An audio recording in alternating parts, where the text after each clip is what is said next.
Pernah nggak sih kalian bangun di pagi hari saat matahari bersinar dengan cerah, tetapi di dalam diri rasanya seperti mendung dan gelap.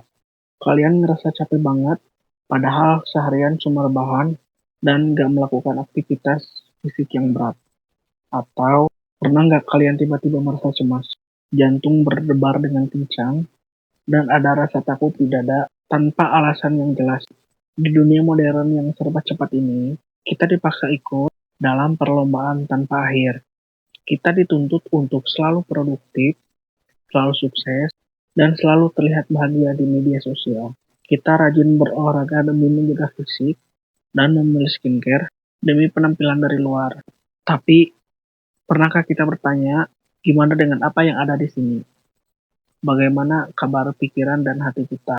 Halo semuanya, gue Aidis. Hari ini, mari kita kesampingkan terlebih dahulu sejenak semua kesibukan dan target hidup yang menumpuk. Kita akan duduk bersama dan mengobrol santai tentang sesuatu yang seringkali kita abaikan. Padahal dampaknya sangat luar biasa besar bagi kehidupan kita. Peduli kesehatan mental.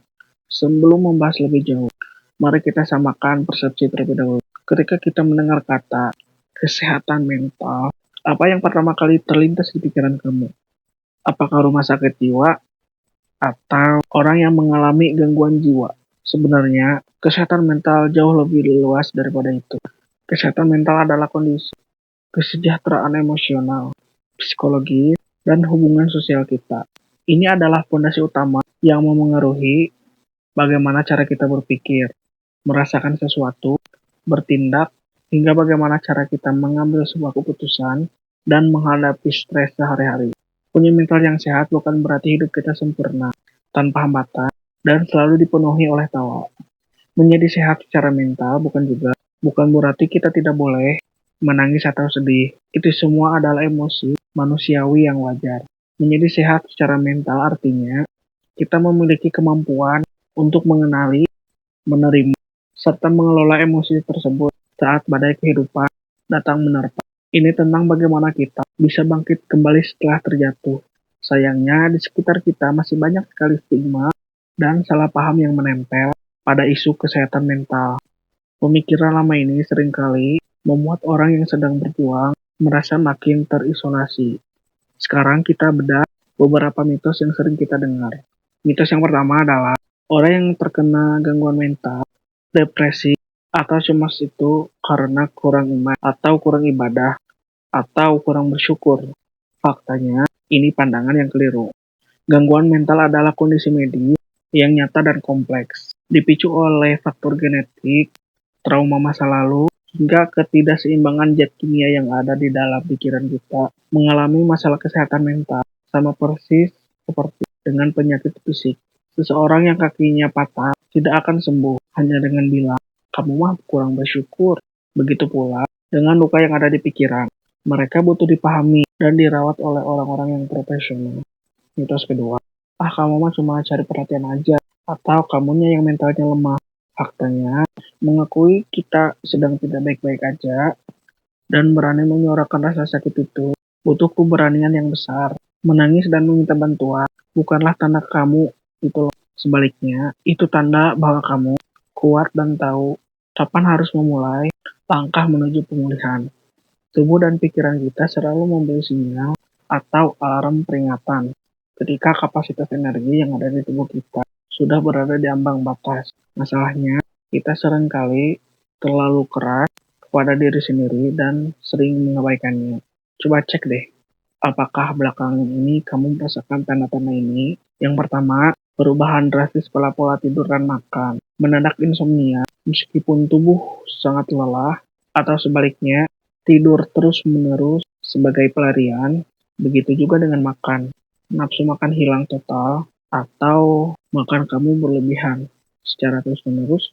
Yang kedua, menarik diri sendiri dari sosial, malas membalas teks, enggan bertemu dengan orang lain, bahkan dengan sahabat sendiri, dan ada dorongan untuk kamu seringkali mengurung diri di kamar. Yang ketiga, kelelahan emosional, gampang tersinggung, mudah marah karena hal sepele, atau justru benar-benar hampa dan mati rasa terhadap segalanya. Yang keempat, keluhan fisik, sering sekali pusing dan sakit kepala, asam lambung naik, dada sesak, atau pundak yang terasa berat, padahal tidak melakukan aktivitas yang berat. Jika kamu merasakan tanda-tanda seperti itu secara terus-menerus dalam jangka waktu yang cukup lama, tolong jangan abaikan terlebih dahulu. Itu adalah alarm darurat dari tubuhmu yang bilang, tolong berhentilah sejenak, aku butuh istirahat. Menyembuhkan luka mental tidak harus dimulai dengan perubahan yang besar. Pemulihan sejati justru dimulai dari hal kecil yang konsisten tiap hari. Yang pertama, batasi diri dari media sosial atau digital detox. Luangkan waktu beberapa jam sehari tanpa ponsel. Media sosial sering sekali menjadi tempat kita membandingkan diri kita dengan orang lain. Yang kedua, validasi perasaanmu. Berhentilah memaksakan dirimu untuk terlihat kuat. Jika hari ini berat dan kamu ingin menangis, menangislah. Jika merasa sedih, terima rasa sedih itu. Jangan dipendam, karena emosi yang dipendam suatu saat akan meledak seperti bom waktu. Yang ketiga, terapkan mindfulness. Luangkan waktu minimal 5 menit untuk duduk tenang tanpa gadget.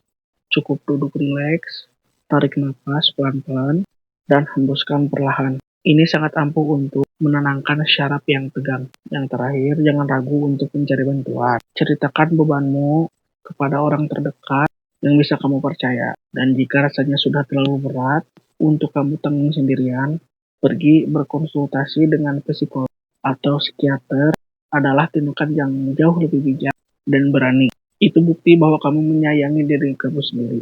Teman-teman semua, memprioritaskan kesehatan mental bukanlah bentuk sebuah keegoisan. Itu adalah bentuk tanggung jawab terbesar kita terhadap diri sendiri.